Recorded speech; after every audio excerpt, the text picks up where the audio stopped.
Jeff Jackson and the Edmonton Oilers have a huge decision to make this summer when it comes to handing off the keys for the general manager position into next year. But before I break down some potential candidates, some rumored candidates, some names that have popped up for the GM vacancy, we'll get into all that later. But make sure to subscribe here to Oilers Digest, as 92% of you have not yet subscribed to the channel. And we'd like to thank the 7% that have subscribed to the channel over the past few weeks, as we hit 1,200 subscribers just a few days ago. So we'd like to thank each and every single person that has subscribed to the channel. Make sure to join the ride here as we get into the rest of free agency and into training camp and beyond into the regular season. I know we're waiting for the regular season to start, and so is Jeff Jackson when it comes to naming a new GM as the GM search continues. Yes, there was a video the other day about some potential GM candidates, and we'll get into some more today, as Jeff Jackson himself said he didn't want to continue in the GM position, even though every single Oiler fan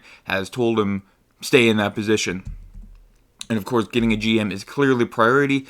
Jeff Jackson wants that person to be in place before negotiations take place with Leon Draisaitl on a new contract.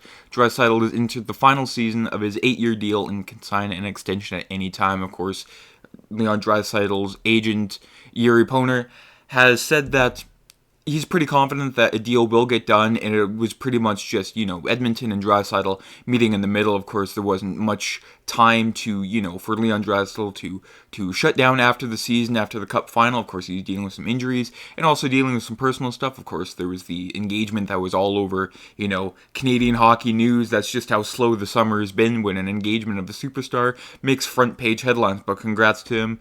And for that too, and also adding on, time is ticking. Jackson not only has to get the ball rolling quickly, but he must find someone quickly so that person can sit down with Draisaitl and Connor McDavid, whose deal is up a year later. Of course, a name that is also in that circle is Evan Bouchard, as Ken Holland in his final few years bridged Evan Bouchard.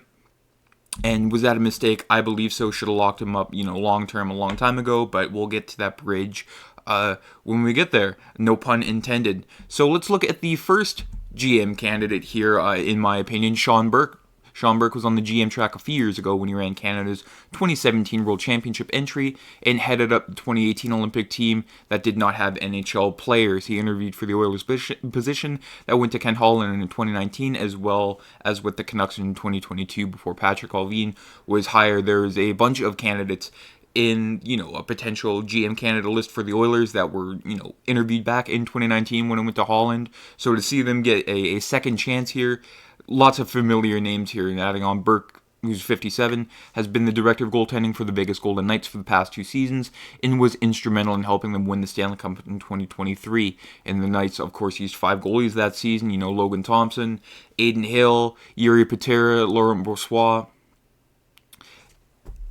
So, lots of goaltending depth for the Knights, and Sean Burke sort of used that to his advantage. And, of course, the two for the significant stretches in the playoffs when it was first Laurent Brossoit and then Adin Hill.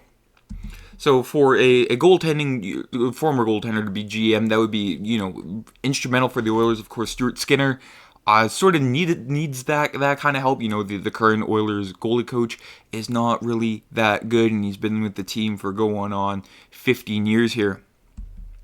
And of course, following the 2015-16 season, Burke would transition into scouting at the NHL level, joining the Canadiens as a pro scout until 2021 when he was promoted to be the team's head goaltending coach and, later director goaltending for the Knights. And of course, he's been the GM for Team Canada at numerous tournaments, including the Spengler Cup and Karjala Cup. So lots of GM expertise for Sean Burke at the international level, not so much at the NHL level.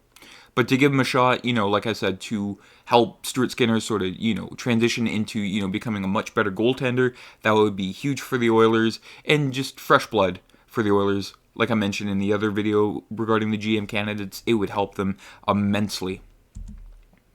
And adding on here with Burke, his role with the Canadiens was detailed as one where he was assigned a number of Western Conference teams, and he was expected to have a detailed knowledge in each and every player within their organization. While he's been promoted to goaltending coach on top of his scouting roles, it's safe to say Burke would have a good grasp on things that have been happening in the Western Conference. The Oilers, of course, being in the Western Conference, for Burke to have his knowledge about the other teams in the conference. Of course, that came from a 2019 Athletic article, but it was only 5 years ago.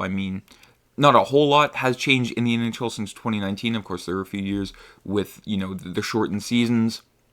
But for Burke to apply his past knowledge on the current Western Conference teams would help the Oilers tremendously. Sean Burke, big name in the Oilers GM circle. Another one, a familiar name if you're a diehard Oiler fan, Brad Holland. He was the assistant GM and director of pro scouting for the last 2 seasons for the Oilers, and the Oilers have done a better job of identifying talent than in years past. Of course, the recent trades last season, 2 seasons ago, I should say, with Mattias Ekholm. I don't think the Oilers would have done a big move like that in prior years. They would have gone for, like a depth defenseman and call that, there's our trade deadline. There's someone who will barely play, and that's something that Ken Holland has done in the past. He acquired guys like Draisaitl and Mike Green, hoping for them to make a big contribution, and then they did nothing. Of course, that wasn't Holland's fault completely, but you can't say those trades were a win. But there's a few things working against Brad Holland, though. Doesn't have nearly as much experience compared to other candidates, and he's worked within the sport for a few years. He was a part of the NHL's hockey ops department and with the Toronto Maple Leafs. But his managerial experience is limited. He joined the Oilers as a pro scout after, Ken Holland was hired and spent 3 years in that capacity before getting promoted. And of course, the second is the last name. Ken leaving the organization, and it's hard to see the transition of power staying in the family, of course. That's a big hurdle hurting Brad Holland here. But of course, there are, positives to Brad Holland. He has a thorough understanding of analytics and puts the data into practice when evaluating players. He considers the information to be value added and not the be-all, end-all when it comes to making recommendations for trades. And of course, the former Oilers executive Steve Staios, now GM of the Ottawa Senators, says he's a bright young mind.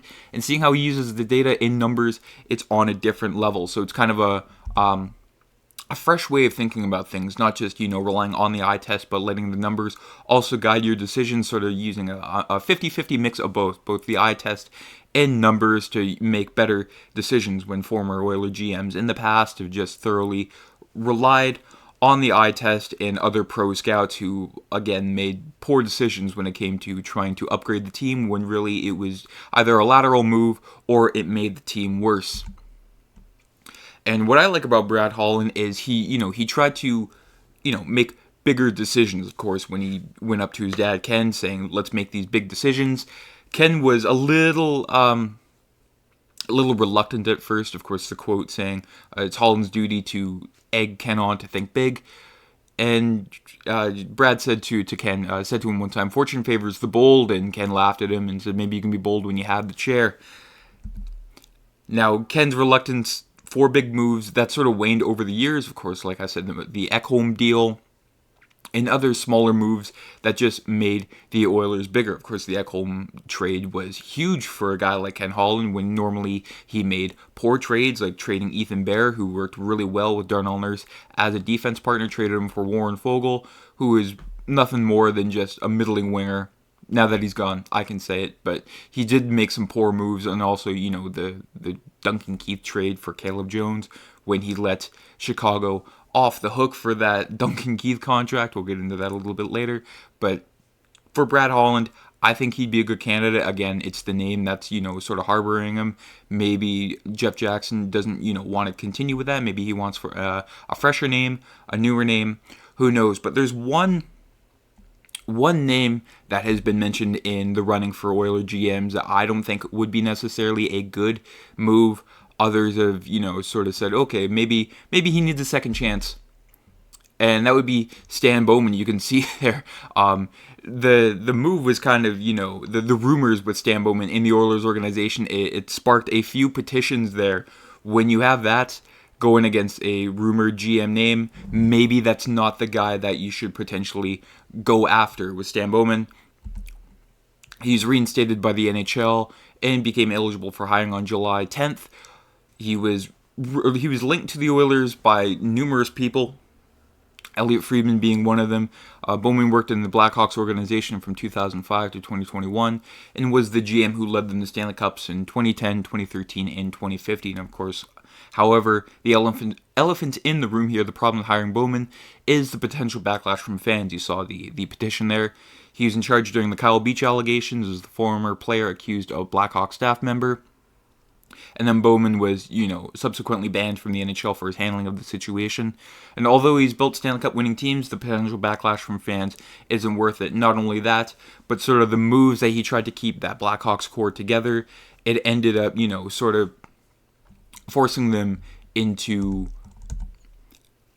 that sort of slow rebuild. Of course, they've got Connor McDavid now, but again, that team, the rest of the team around him, does not look that strong. And signing Kane and Taves, both to those, long-term deals at $10.5 million, I do believe, and then making other moves that forced younger players out, like signing Brian Bickle, and that sort of forced Teuvo Teravainen out of the organization when he was just 21, and you can see him thriving in the league now. With Stan Bowman, sure, he won cups, but at the expense of what? Trying to keep that core together. And with him, with the Oilers, if he tries to keep, most of that core together, it would just end up backfiring them later on down the road. And lastly here, Jeff Jackson, when it came to, the Stan Bowman rumors, said, to be honest, I was so busy today that I only heard about it after we finished some things we were trying to get done. I haven't really thought about it. Stan is a longtime GM and successful, and the NHL reinstated all three guys today. The other two guys being Al McNeil and Joel Quenneville, all a part of the Chicago Blackhawks during that controversy. And after, the fantastic first day of free agency for Jeff Jackson, said he was running a bit on fumes with the schedule of the playoffs, draft, and free agency, so I haven't given it any thought. And of course, he's not going to say anything bad about Stan Bowman, but he's just trying to, pour some water on the rumors. But until, something's officially announced, unfortunately, I think Stan Bowman is going to be connected to the Oilers GM job. But at this point, it's pretty much anyone's game. I said in the video the other day, I thought Matthew Darche from the Tampa Bay Lightning. That's my pick. But you guys might have some other picks. Let me know down in the comments. Who should the Oilers, pick for their GM? Should they wrap up, the deal already so they can get the Draisaitl and McDavid extensions sort of started? I know Jeff Jackson probably did get started on the Draisaitl and McDavid extensions, but of course before, he gets a new GM in that chair, nothing more can prevail out of this. So let me know down in the comments, who should the Oilers get for their GM? Should the Oilers try to make any more moves as free agency goes on? I know there's still some free agents out there. Of course, they still have to sign Holloway and Broberg. We had a video about, a potential offer sheet for Broberg or Holloway. So yeah, let me know down in the comments. Have yourselves a great day and a great weekend. I'm Matt.